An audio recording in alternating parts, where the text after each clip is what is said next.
Hello everyone, this is प्रभात गुप्ता। आज हम लोग डिस्कस करने जा रहे हैं chapter number 3, class 12, current electricity. और इसका जो टॉपिक है that is deduction of Ohm's law. इससे पहले वाले लेक्चर में, क्योंकि आपने मेरा वो वीडियो भी देखा होगा, उसमें हमने ड्रिफ्ट वेलोसिटी और इलेक्ट्रिक करंट के बीच में एक रिलेशन एस्टेब्लिश किया था। उसी को आज यूज करेंगे और ओम्स लॉ को ड्राइव करेंगे। तो देखिए बेटा, जैसे कि हम लोगों ने वहां पर ये डिस्कस किया था कि हमने एक एल लेंथ का एक कंडक्टर लिया है जिसके अंदर बहुत सारे इलेक्ट्रॉन्स हैं, और ये इलेक्ट्रॉन्स पर क्यूबिक मीटर 10⁻25 होते हैं, और इनकी जो स्पीड होती है 10⁵ मीटर पर सेकंड होती है। लेकिन उसके बावजूद भी इनके कोलिजन्स की वजह से इनकी सारी एनर्जी लॉस्ट हो जाती है और सारे इलेक्ट्रॉन्स की एवरेज इनिशियल वेलोसिटी 0 आती है। लेकिन जब हम इलेक्ट्रिक फील्ड लगाते हैं, यानी कि एक्सटर्नली कोई पोटेंशियल डिफरेंस अप्लाई करते हैं, तो एक एवरेज वेलोसिटी इलेक्ट्रॉन्स की हो जाती है, जिसकी वजह से इलेक्ट्रॉन्स इलेक्ट्रिक फील्ड की अपोजिट डायरेक्शन में मोशन करने लगते हैं। ठीक, इस वेलोसिटी को हम एवरेज वेलोसिटी कहते हैं। Now the relation between drift velocity and electric current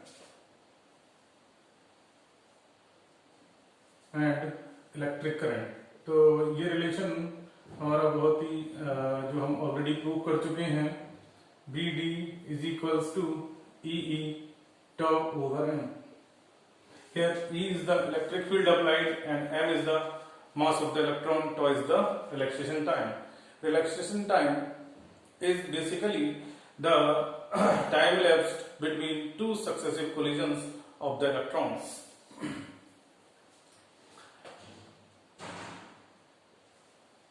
Put it to be equation number 1, and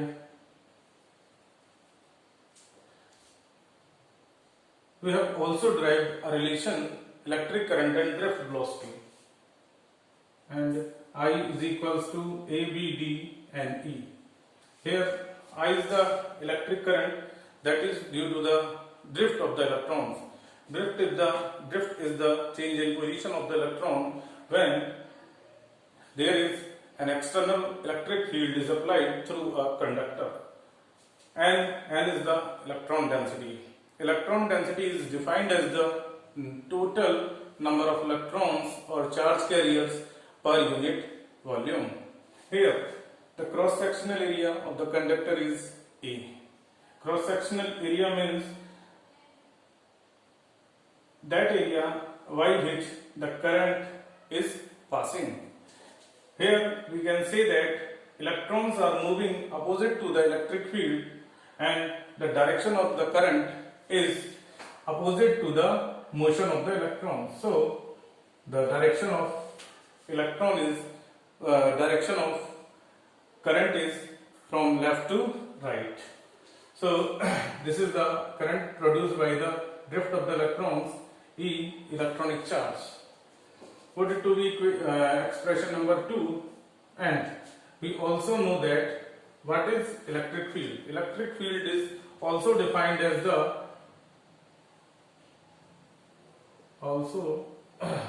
E is potential gradient. Potential difference is B and across the length L, so potential gradient is V over L.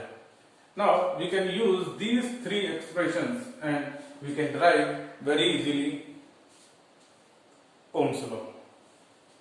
Okay, now from 1 and 2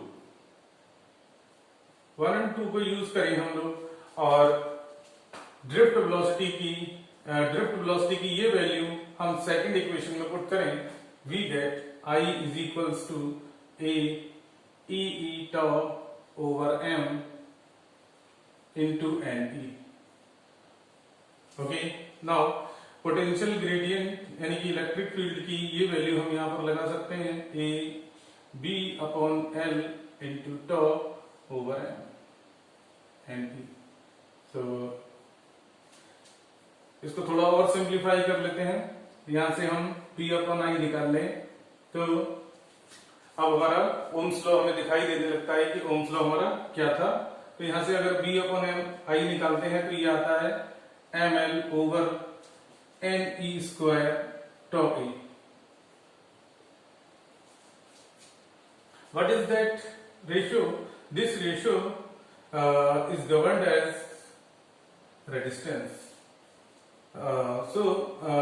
हम ये कह सकते हैं कि देखिए, अगर हमारे पास mass of the electron, length of the conductor, electron density, electronic charge, अगर फिजिकल कंडीशन सेम है तो रिलैक्सेशन टाइम भी चेंज नहीं होगा, and also the cross sectional area.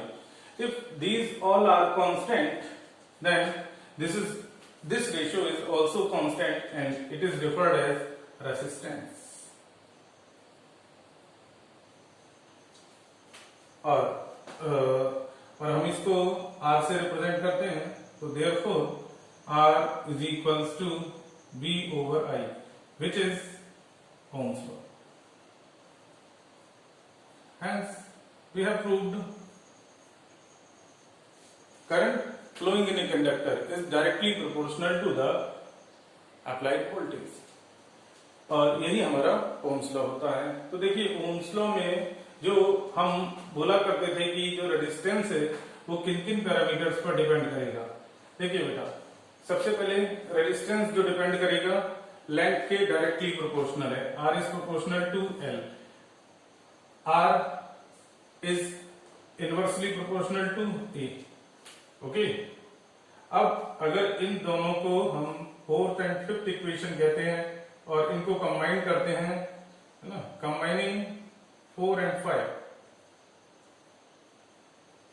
we get R equals to rho L/E, where rho is m/ne² tau। So resistivity is dependent only on temperature। किस पर depend कर रही है? टेम्परेचर पर। और टेम्परेचर रिलैक्सेशन टाइम से किस तरह से डिपेंडेंट होता है? As the temperature increases the frequency of collision also increases, which decreases the relaxation time। Hence resistivity पर क्या इफेक्ट पड़ेगा अगर हम टेम्परेचर बढ़ाते हैं? रिलैक्सेशन टाइम कम होता है तो रेजिस्टिविटी हमारी बढ़ती है। And the same fashion we can say that the resistance also increases if we increase the temperature of a conductor. ये केवल टेम्परेचर का जो इफेक्ट है ये केवल कंडक्टर के केस में फॉलो होता है। सेमीकंडक्टर्स में इसका अपोजिट बिहेवियर होता है। तो देखिए, हमने यहाँ पर आपको दिखाया कि हम किस तरीके से ओम्स लॉ को प्रूव करते हैं। तो हमारे पास ऑलरेडी दो रिलेशन थे, drift velocity and electric current के बीच में, and electric field and drift velocity के बीच में एक रिलेशन था, और हमारे पास इलेक्ट्रिक फील्ड की एक डेफिनेशन थी in terms of potential gradient, उसको भी हमने यूज किया। And then finally we got the expression for resistivity m/ne² tau। okay, or finally we got that the resistance and the resistivity both are temperature dependent। okay, and the temperature increases, the resistance and resistivity of a conductor increases। okay, so अब आज हम यहीं पर खत्म करते हैं, इसके बाद नया टॉपिक। Thank you.